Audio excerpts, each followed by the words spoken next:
Hi, Kathy Shimatero here again, and we are going through my book on the cross with the companion guide with it. And today we're going to be talking about chapter 11, which is the cross and false accusation. You know, as we go through life, there's a tendency that we all want to blame others on things that happen. Most of all, we blame God, we blame Jesus, we blame our family members. We're always blaming people for things that go wrong. Nobody likes to be falsely accused, and yet we all do it to one another, and yet we all have it done to ourselves. False accusation can be really, really devastating, obviously depending on what you're accused of. There are thousands of people that have gone to prison, sometimes for life or for 20 years, 25 years, for things they did not do. And those things were, horrible things that happened to people, but they were blamed and they had nothing to do with it. And so we often see people have a tendency to want to blame somebody for everything that happens. I mean, we could misplace our car keys and get mad at our husbands and blame him that we can't find them when he may have had nothing to do with it. And so we have this trigger in all of us where we tend to want to blame somebody for what we may have done wrong, or just for anything that goes wrong. Even in the Garden of Eden, when Jesus confronted Adam and Eve about eating the apple of the tree of knowledge of good and evil, Adam blamed Eve. Eve blamed the serpent. There was this finger pointing thing that went on. And so we always want to, defer guilt and defer things to someone else, especially when we haven't done something or we don't know who did something. And so false accusation was something that Jesus endured. When he was arrested and in the garden and he was taken before, the Sanhedrins and judged, they were accusing him of all kinds of things. They were accusing him of blaspheming God. They were accusing him of saying he would destroy the temple and, in 3 days. And they were accusing him of all kinds of things. And they were lying. They were making up stories just to be able to condemn him because they were jealous, and they themselves were the ones that were actually blaspheming God because they didn't understand or realize what they were doing. Now, I just want to read something out of the book here because life is not fair. Everything that happens to it is not always fair.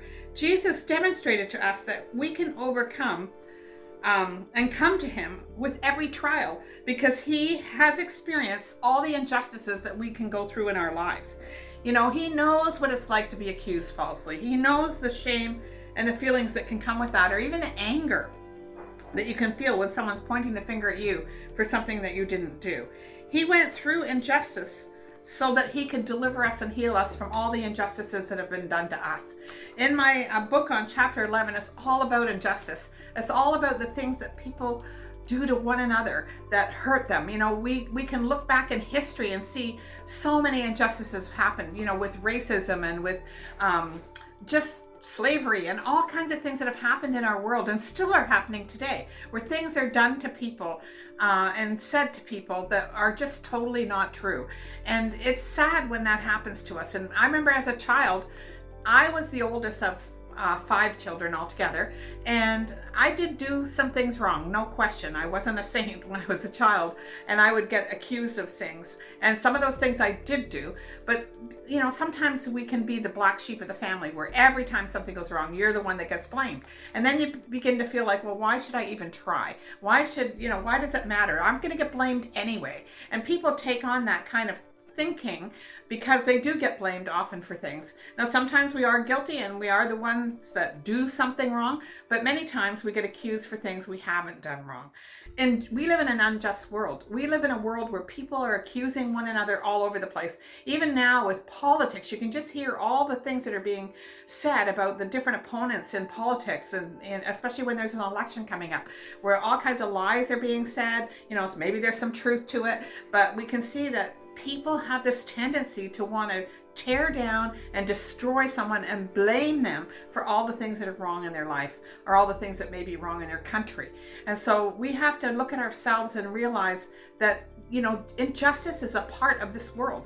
And Jesus took care of that. He had the most unjust thing done to him when he was accused of things and then sentenced to death falsely. Even when Pontius Pilate declared him innocent, he was still condemned to death.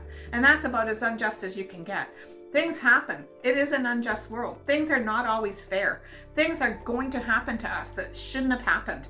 And we're going to be accused of things at times that we shouldn't have been accused of. I know in the last few years, there's been some situations my husband and I have gone through where all kinds of things have been said. Many of those things are totally false. And yet people will still spread rumors, spread lies, spread things, or say we said or did things that we never did. And so we have to learn to trust God with those things. We have to learn to bring them to the cross and surrender them to God and trust Him for our reputation. God knows the truth.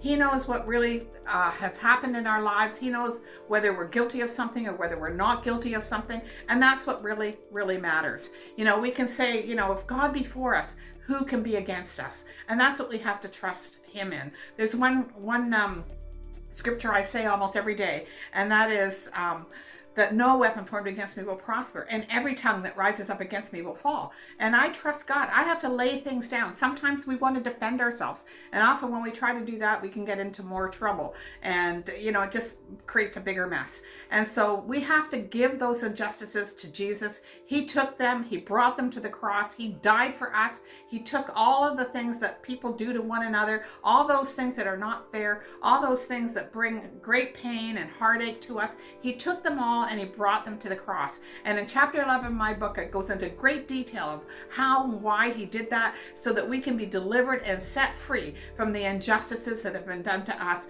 and the false accusations that have been spoken over us.